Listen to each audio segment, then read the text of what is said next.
Money, smiles, a helping hand, and a positive attitude are just a few components that are required to establish a successful organization.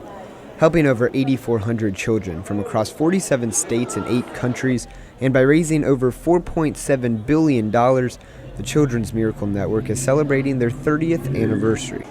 Fundraisers are held throughout the year to raise money for state-of-the-art hospitals and outstanding doctors and staff. With 170 children's hospitals throughout the United States, this organization has made a difference to thousands of families and has saved countless lives. Here in Gainesville, the Children's Miracle Network partners with the University of Florida, its staff, and students in order to improve the lives of children going through sicknesses and treatments at such a young age. While some children only visit the hospital for common childhood afflictions such as asthma or broken bones, other children are forced to spend more time at a hospital than at their home. The Children's Miracle Network has provided an opportunity for 5-year-olds like Nate Ferrell to make friends and live a happy lifestyle. Having 2 kids already and having 2 girls, we were really excited to know that we had a boy coming on the way, and there's all of these new things we're going to get to enjoy as a family with having a boy. And then you find out very soon that it's not what we expected.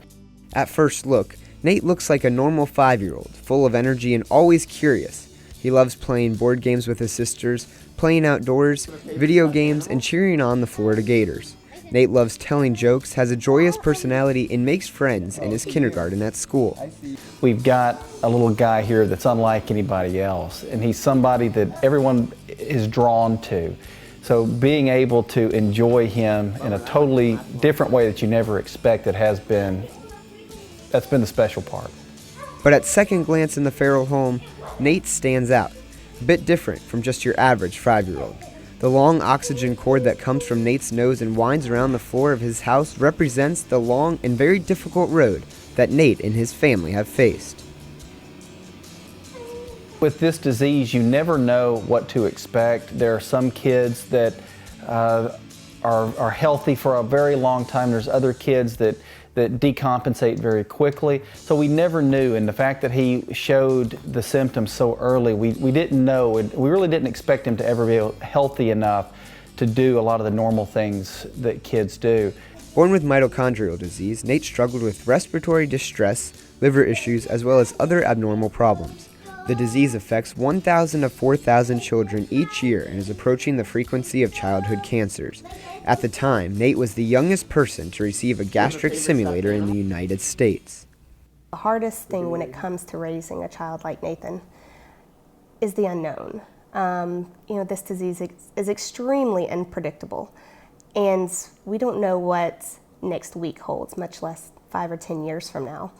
And that in essence, is scary, but it also gives you hope. I mean, there's a hope for good things in the future. There's a hope for medications coming out. There's a hope for a cure for this disease. In November 2013, Nate was admitted to the hospital for 4 days, his first overnight stay in the past 14 months, his longest stretch without being admitted. He's asked some, very difficult questions at a very young age about life and about death. And it's hard to explain that to a child, but at the same time, he has such an amazing outlook on life, and he milks life for every ounce it has, and he's such a joyous personality, and so seeing his zeal and his zest for life really puts that fear aside.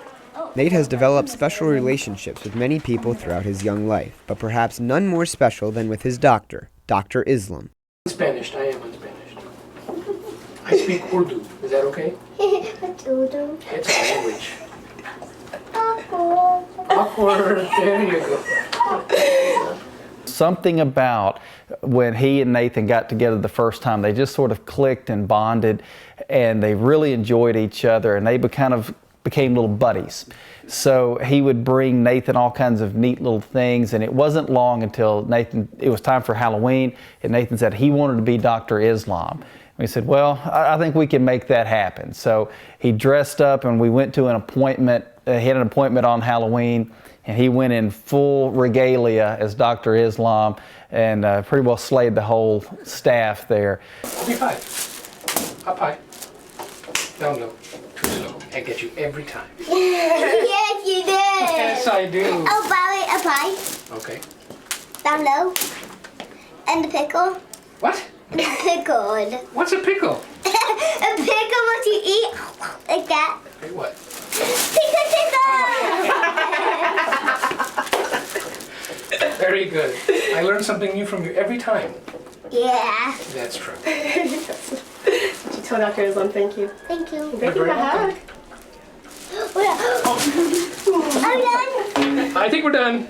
Even though it is difficult at times, there are parts of it, there's rays of sunshine, and it's the staff at Shands that has made that possible. Dance Marathon at the University of Florida is an emotional event every March in the O'Connell Center where students stand for over 26 hours to raise money for the Children's Miracle Network. However, Dance Marathon is much more than just a couple of days in March. It is a year-long event with different fundraisers occurring almost every week of the year.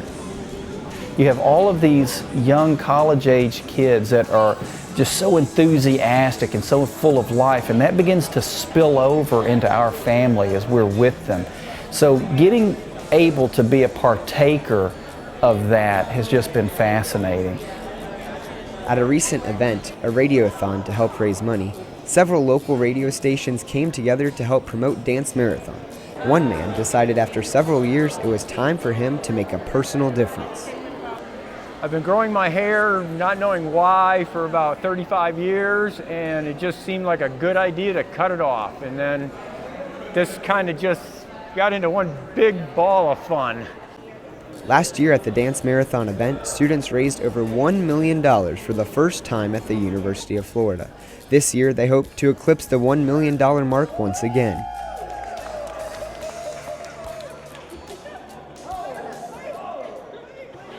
It's just really neat going in there and knowing that Children's Miracle Network supplied a majority of the funds for that state-of-the-art emergency room.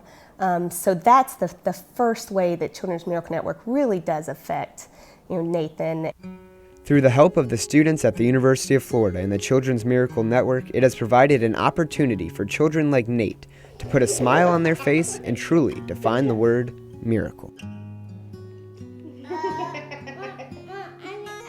And just, enjoy it and enjoy your friendships and your families and enjoy every aspect of what we're offered today. And Nathan's really taught us that. So it's kind of a catch-22. I mean, it's very difficult knowing that the future may, be difficult, but at the same time, it's been an amazing life, and every day it's enjoyable because of that aspect. Don't kiss my glasses.